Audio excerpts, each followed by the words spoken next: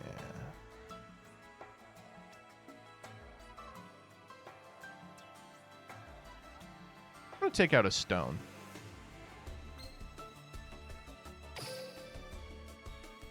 Is Regeki break that good? Yeah, it's crazy.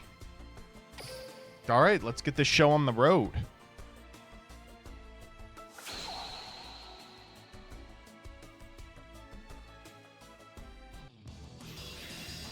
Yugi, you're gonna find out why my Blue Eyes White Dragon is blue. Fuck, we're going second. That's ideal. That is what we want. All right, what are we looking at? No Valor in the... This is a poo-poo hand. Wow, this is a doo-doo hand, doo-doo caca hand. So, am I correct in assuming the usual upgrade to this deck is just maxing out on alternative? Certainly seems like you should be playing at least one more alternative. I don't even know if Silver's Cry is right. Like, who gives a fuck about a Silver's Cry? Why are you dueling outside his grandpa's shop? Because I'm coming in to try and buy his Blue Eyes White Dragon. All right, what are we fucking with? Burst the trigger! He has the worst skill. Just get Poly. That's insane. All right, well, now we're in the game. How do we want to do this? Melody for sure. We will discard a Blue Eyes. We will grab these 2. It's up to 2. That's funny. I normal summon my Sage with Eyes of Blue. I activate the effect of my Sage with Eyes of Blue. I think I'm actually getting a White Stone here to pitch off the Geki. I special summon my Blue Eyes Alternative Dragon. Let's do this. I special summon a monster. I special summon the Blue Eyes Spirit Dragon.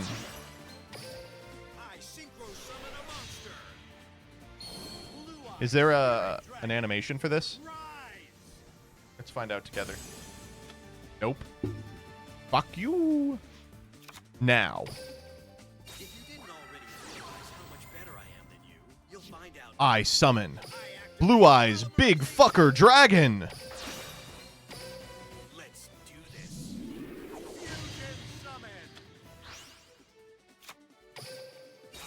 All right, combat. So that's gotta be...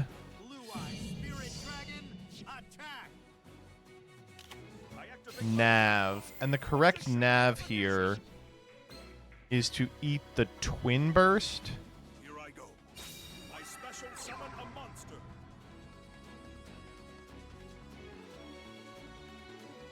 Why not Vermilion DM? It's an ignition. So when I summon it, they just pop it. Oh, do they have it in hand already?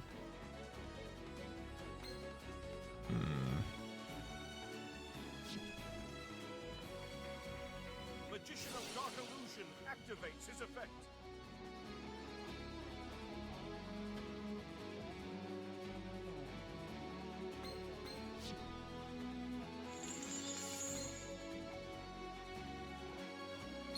Magician.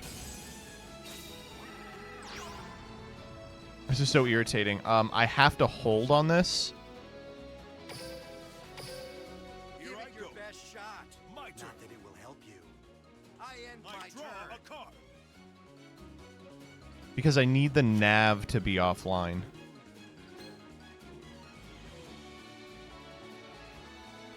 They overlay here for the Xyz. We Geki break the Xyz.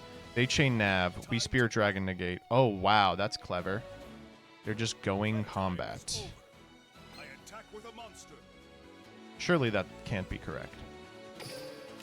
I was expecting that. Here's my face down card. My trap activates.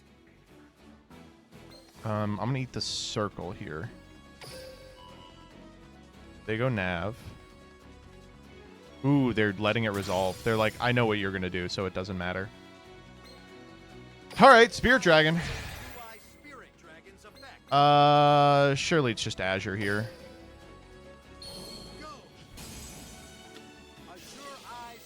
Man, maybe we should have popped Oh, I forgot about fucking Apprentice! Oh my god, I'm so bad at this game. Son of a bitch. Oh, I was supposed to pop one of the DMs. Oh no.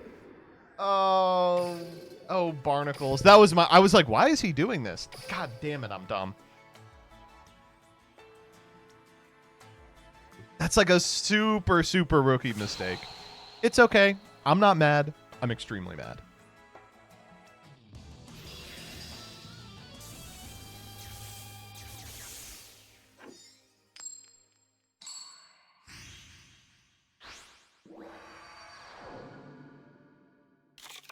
Let's see if you have the cards to challenge me. Here we go. To be the greatest, you gotta take chances. Then you must take every chance you can get, Yuma. Duel! Here goes. My turn. This is... Now, I hear my Gagaga sister has another effect. Is that true? You know, I've been told a number of times that my Gagaga sister has another effect.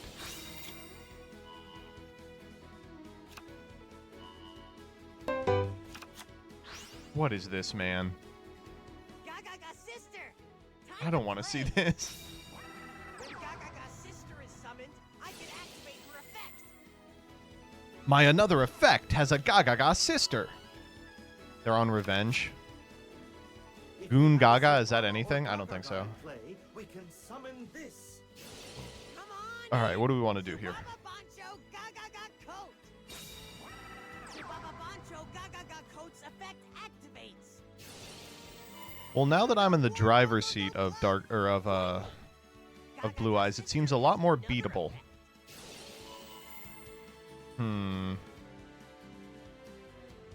We get to lead Cock here. Go, Yuma. Go, Yuma. I build the overlay network. IXC summon.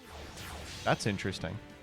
We are going Force Focus. Here comes utopic I like that in this matchup. I think it's probably right. How many takes do you think Yuma's VA had to go through? Isn't this not Yuma's VA?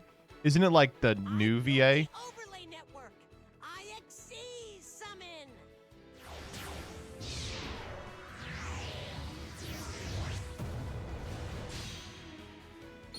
Rise up.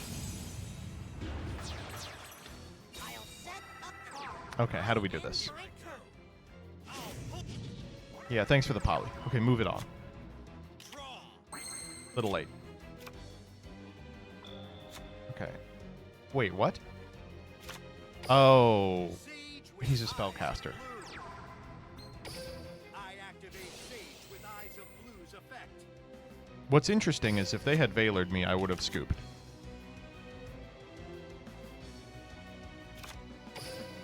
From my hand, I activate a spell.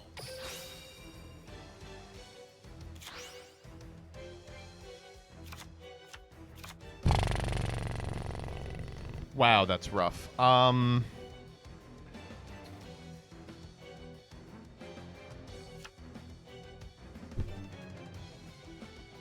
We lose. There's nothing we can do here. I activate Sage with Eyes of Blue's effect.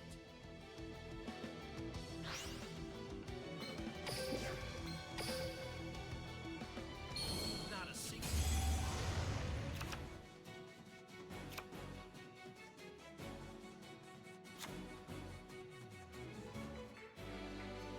I don't. It's not even worth polying. I set a card. I'm just going combat here. Will now battle.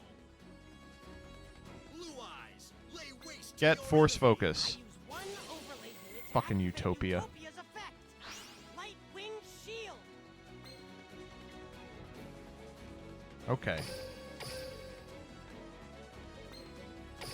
I activate the White Stone of Ancients' effect. Has to be from deck. So I can't even get the fucking Dragon Spirit of White that's in my hand. Man, this is not good. Am I fucking this deck up? Am I... Oh, no. Please don't hit the back row. Please do not hit the back row. Yeah. Hollowed in hand. It has to be hollowed as the set as well. I Wow, this deck is not good. How could I improve it? Definitely, I think Cards of Consonance is kind of not great. Am I right? Like, it only has the one target. I'm going to take one of those out. I'm going to put the third stone back in. Man, is it really as simple as, like, you need to be maxing out on alt? Certainly, I want a second alt in here.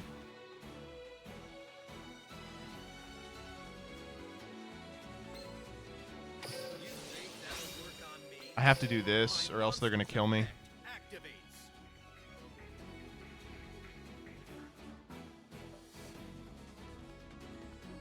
Do you really need 3 blue eyes? Yes.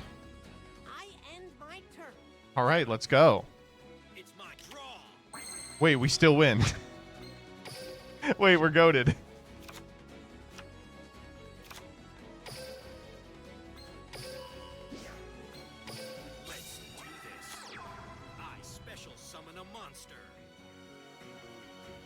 They have to force focus this.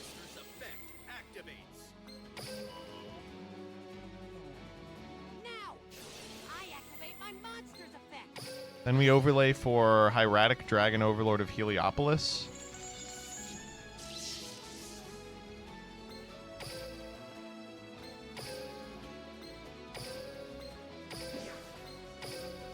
Let's do this.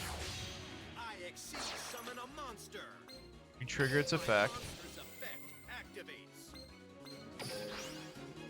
Tribute this from our hand, and I think we're good. Pop him.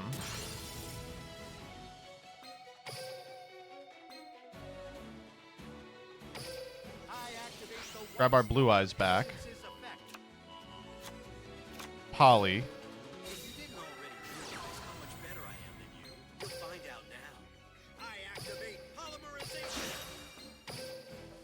Okay, wait, we did it!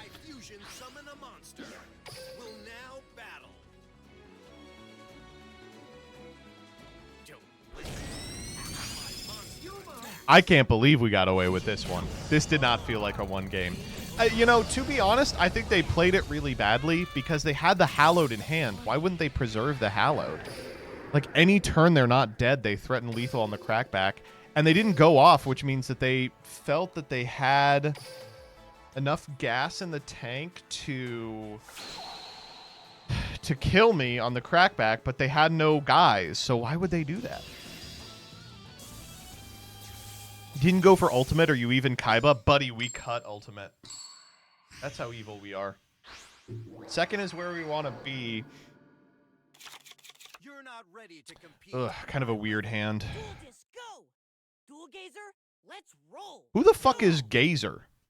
Here goes. Did you play Jack on stream already? I did. I like where Jack's at, but I can't deny that he is middle of the pack at best. I want to make a tier list with all the guys, but like, okay. I think it's super important to have played them all, because you think that they're a lot better than they are until you have played all of them to completion. And I have 3 left. The one that I think is still really hard to get a handle on is Shark. Okay, wait, I'm actually only playing 3 Cock. I'm going to take out the Geki Break. Whoever said to do that, I'm sorry, you were right. Put back in the this. I think the Moonlight is not necessary. In fact, fuck that. We just got Moonlight. I know we just got Moonlight, and if I do this, I am not playing any of the new cards, but I gotta do this, man. This is so bad. I will cut...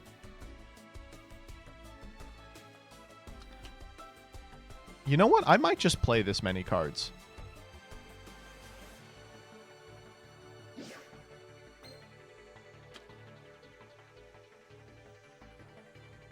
You could do a tier list for all 0 and a tier list for all 5. I don't think it impacts too much. Like, I don't think there's any decks that, like, jump a tier list after they're able to play 5 extra cards. Like, the only deck that gets, I would say, like, way, way better is... DM? Is, like, Dark Magician, probably?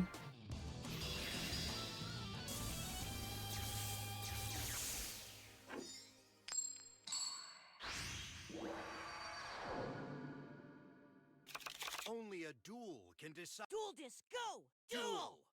Dude, you've got to be fucking my ass off. I set a card face down. Give it your best shot. Not that it will help you. I end my turn. I'm feeling the flow. So this is actually a pretty good hand. Any hand that has Hallowed Life Barrier is decent. I activate the spell card on Amada pair. I think I'm pitching the Poly.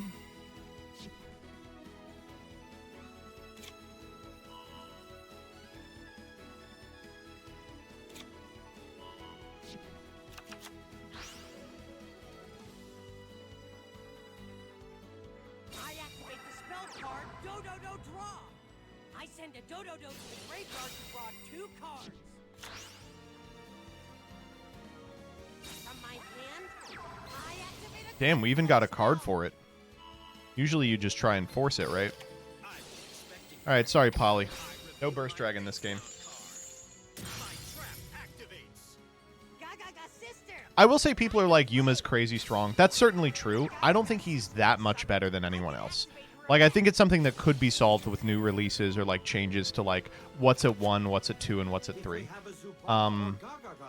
And I don't want him to be killed. I want him to be, like, just slightly less powerful. I cut both Regeki Break and both both Cock for 3 Silver's Cry, a Valor, and the Rose Synchro. That's very interesting. You have that much faith. I guess, what are you breaking that you wouldn't just Rose Dragon? I don't know. summon. Do-Do-Do Dwarf, Do-Do-Do Dwarf, go glove. Join me. Could have popped Pyro with Break. No, you can't. You don't get priority when skills resolved. It does kind of fuck with this guy, though, because you get into positions where, like, you want to go Do-Do-Do draw and then Automata Pyra, but you can't because if your opponent has an MST, they automatically win.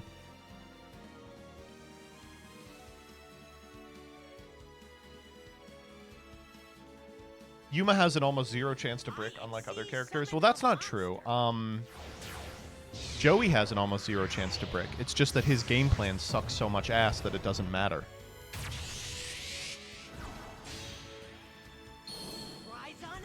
Number 39, Utopia. There he is, Mr. Utopia.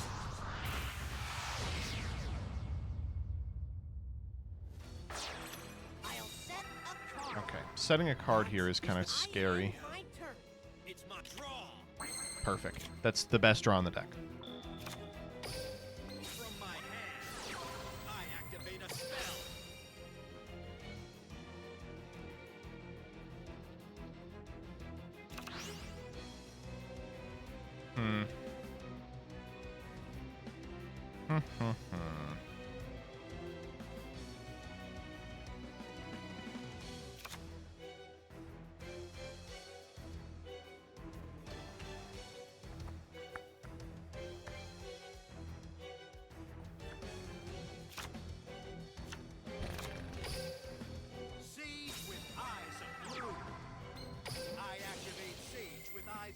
Effect.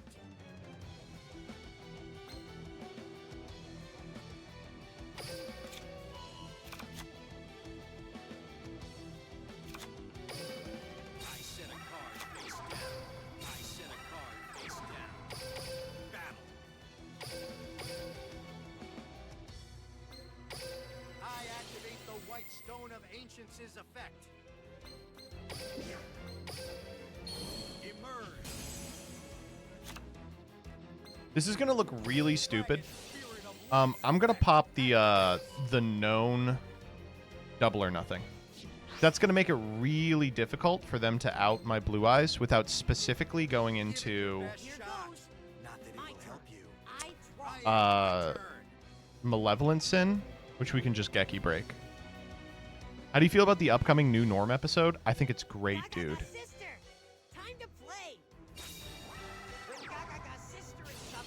Grab Bolt here. New Norm episode looks fucking awful. I can't believe what they've done to my boy. You know me, I'm a big Norm head. I'm a big New Norm fan. The new Norm ain't the same as the old Norm. It really ain't.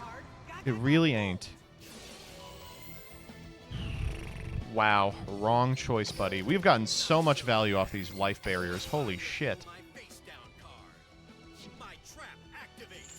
All right, so what's their line from here? We have to think about it. With the 2 on their side of the field.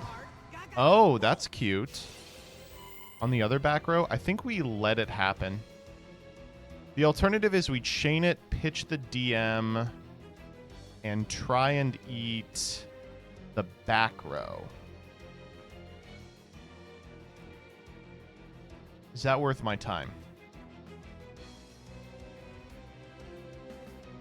I think so, yeah. I was expecting that. Here's my face down card. My trap activates.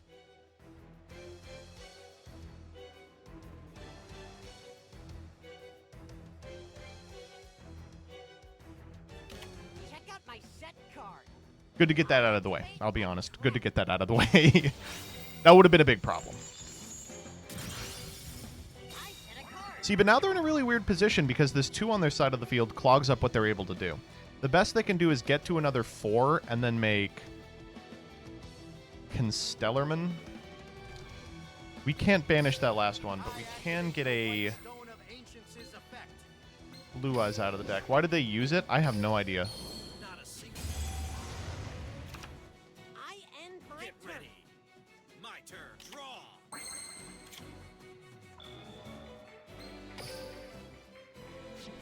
Okay, how do we do this? We're always doing Whitestone of Ancients first. So we can pivot off the Spirit of White if necessary. Then our next play is to go Vermilion. Force out the Force Focus.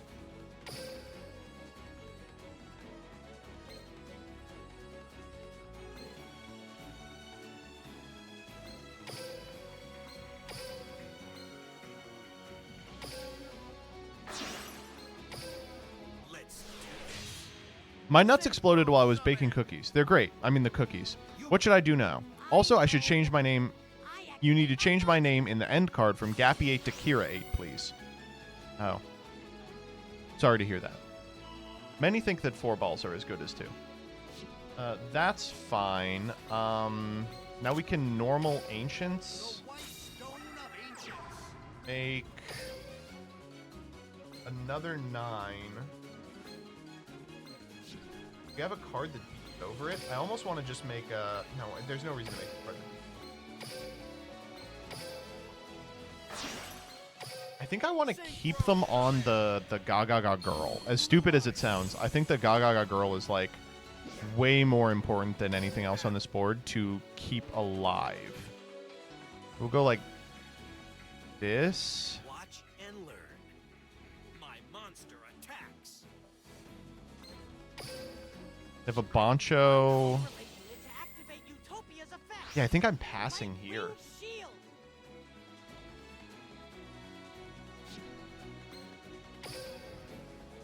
Well, now I wish I had Moonlight.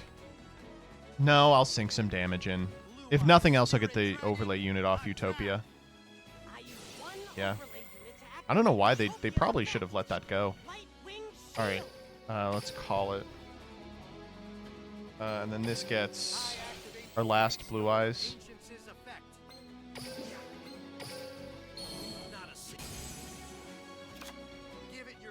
So this is, yeah, it's really rough for them. Everything they have left that pops my guys' targets. Gaga got Revenge here. They get Utopic Onomatopoeia. Then they go... Sister, target Onomatopoeia. Go into M7? But does that do anything? God, this is a hell of a game. I'll play this. I built the overlay network. Uh-huh. Gaga Revenge's effect activates. Oh, it beefs all their guys. Oh, that's a big fucking problem.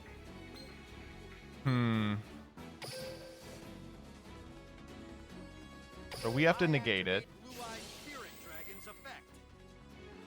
I activate my monster's effect. Chain force focus. Does force focus have to target? It does. So we chain a tag out. I activate blue-eyed spirit dragon's effect.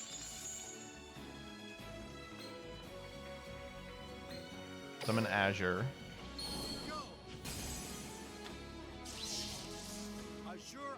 Azure effect. Yeah, that was a really rough line. That they're gonna bounce a Vermilion here. Wow, I really disagree with that line. Holy shit. Now they have no way to get over either of these guys. Azure triggers, brings back a Spirit of White in my next turn. Yeah, I know they have Utopia Ray, but they're not low enough to use it. Every dragon, or every Jaden I see at grade 5 is the Cyber Dragon Jaden. Hope you're happy. I am. I'm happy to hear that. That's going to be my legacy, is Cyber Dragon Jaden. What should our next move be? That is not a... That's a bad draw, actually. I think we only have one target.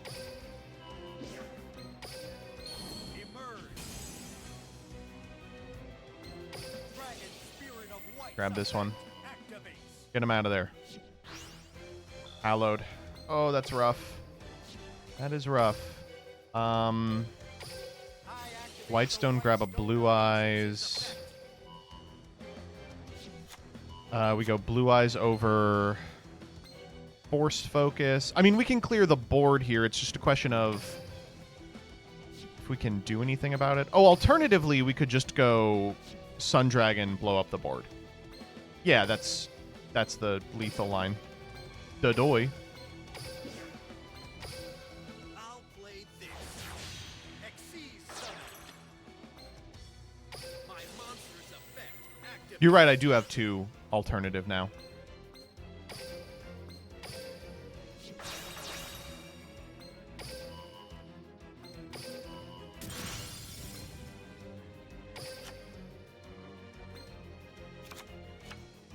Damn, wait. I fucked up. Okay, one draw. But one draw could get them back into it. If the draw is, Utopic Onomatopoeia. Fuck, that's the best draw in their deck. Fuck! Oh my god, we might actually be dead. Wow.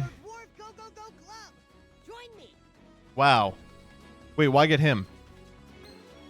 No, that was wrong. You were supposed to get Utopic. No, come on.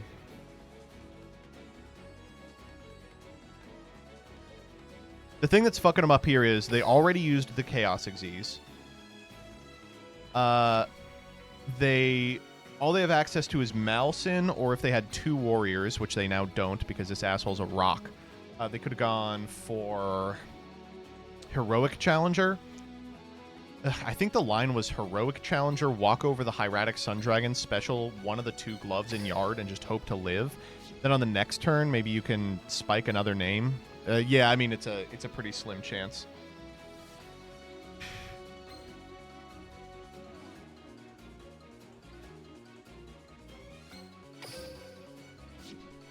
And it's totally over on the crackback because I have access to alternative. Yeah. Wow. I did not think we were winning that one. Holy shit. What a game. There was a lot to improve on in there. I'm going to have to look at. All right.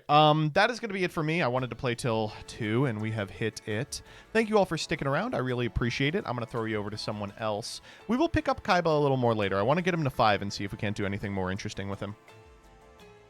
Nice format, actually. I love character duels. I think it's really fun. Let's send it over to Doug. Not even a bingo. Not even a bingo. Bye-bye.